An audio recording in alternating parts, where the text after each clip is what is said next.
Brandon, I hope you're doing well. Welcome into the game in T-Town.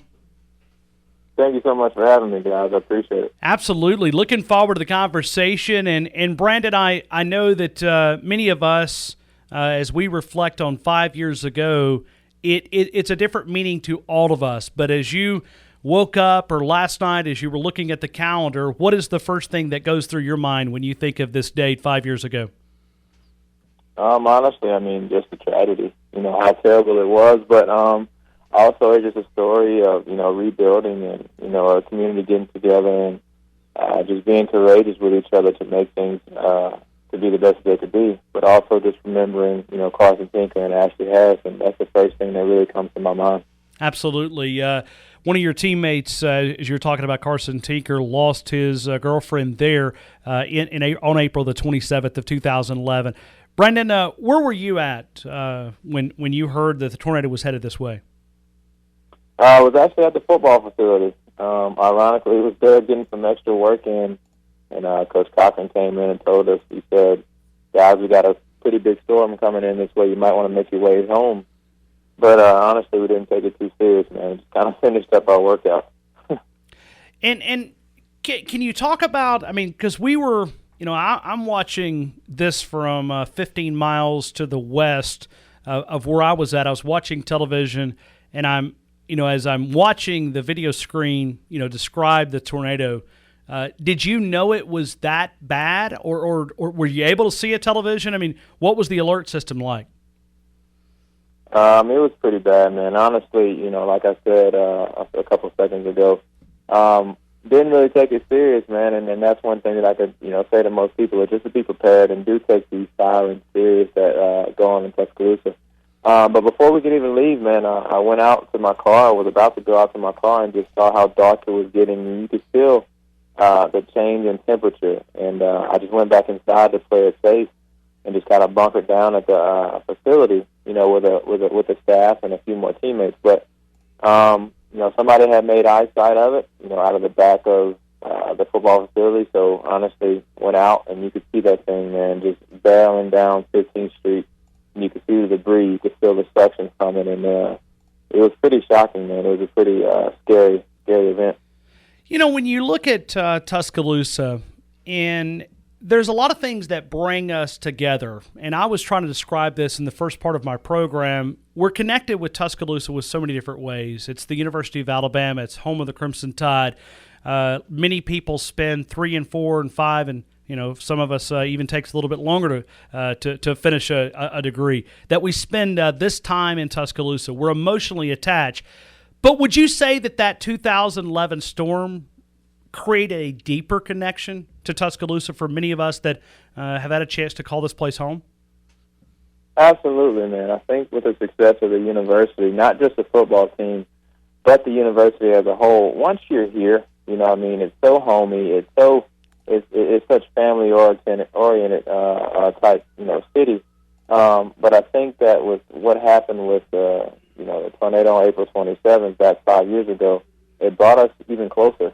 I'm attached to this city now. People who don't love it as much as I do, they always ask me, man, you're still in Tuscaloosa? Yeah, this is what made me who I am, through my college years. That's where you grow the most. And, I have such a physical attraction and, such a love and a deep care for this university and this community, mainly because of what happened in 2011 and how we kind of gave back and, kind of stuck together as a community.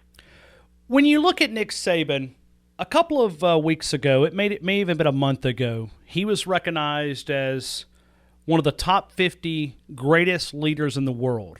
He's a sports figure.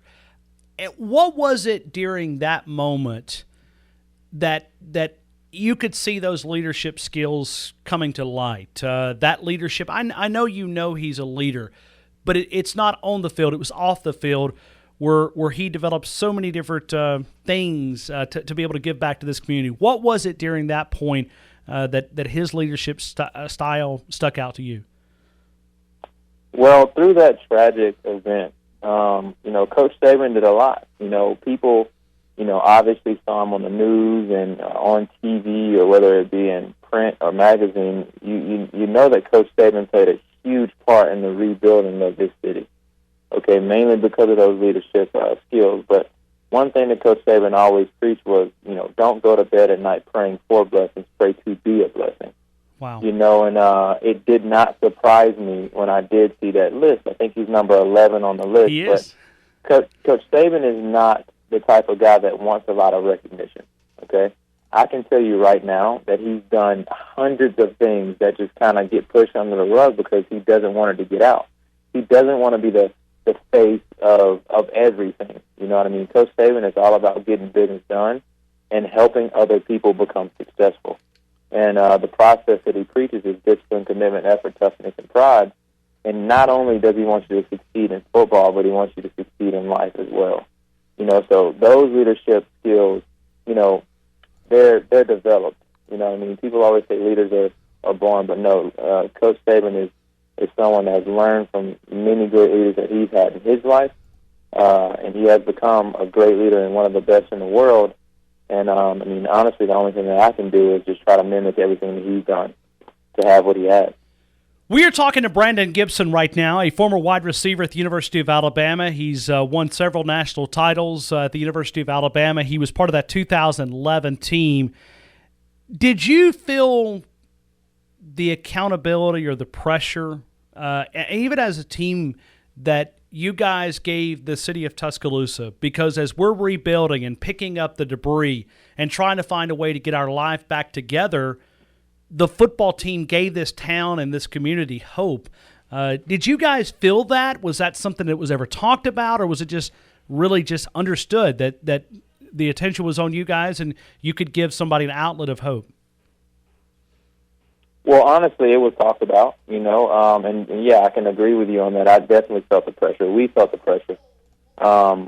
With great respect comes great responsibility, and so we felt responsible as a team to bring the morale, to bring back the excitement to this community because of the tragic events. Now, one big blow that we had in 2011 was losing to LSU at home that year, but we did what we had to do to respond to that adversity. We felt that in order for the community to get back where it was, before, or to move forward in a positive direction, we had to bring that trophy home. So it's not the names on the back of our jerseys. It's not the numbers that's on our jerseys or our helmets. It's us representing University of Alabama, which represents the Tuscaloosa, Alabama. So we definitely felt that pressure, but I think that we responded in the right way. But it was a collective, goal. It was a collective thing that happened. It wasn't just Coach Saban. It wasn't just us as a football team. It wasn't just the university, but it was Tuscaloosa as a whole and the leadership that moved us in a positive direction to, kind of get us where we are right now. Absolutely. Brandon, you still make your home here. Tell me what you're involved in. Honestly, man, I'm involved in pharmaceutical sales right now, but I'm really excited about this mentorship and leadership program I've been running for about 3 years now with a good friend out of New York. So we're just doing a lot of stuff around the community, helping people out with personal development, helping them create some assets so they can live out their dreams and goals and have the types of futures that they want.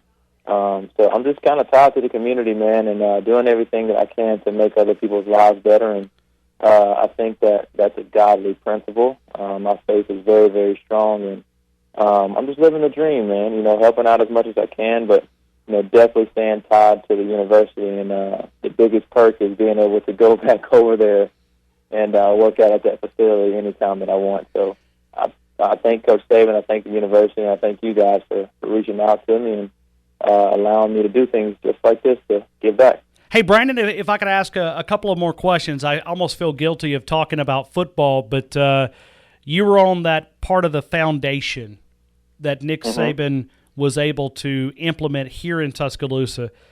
Could you have ever imagined that he would go on this type of run? I mean, we're talking about 4 out of the last 7 years. Alabama's been able to say that we're the best. National champs. It's not over by no means. It's still got a lot of things ahead. It could be again in 2016. Help us understand, because you were part of that foundation that was laid here in Tuscaloosa. Did you see it coming? Are you surprised at all the success?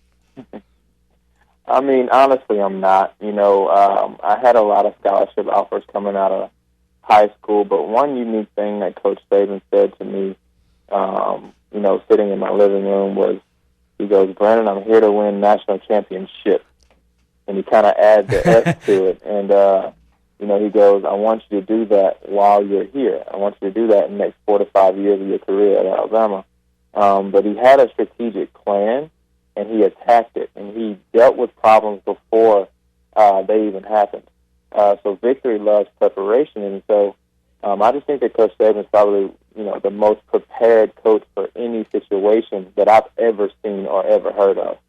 And he never gets satisfied, you know what I mean? And you never arrive, which means if you arrive at a pinnacle point, where do you go?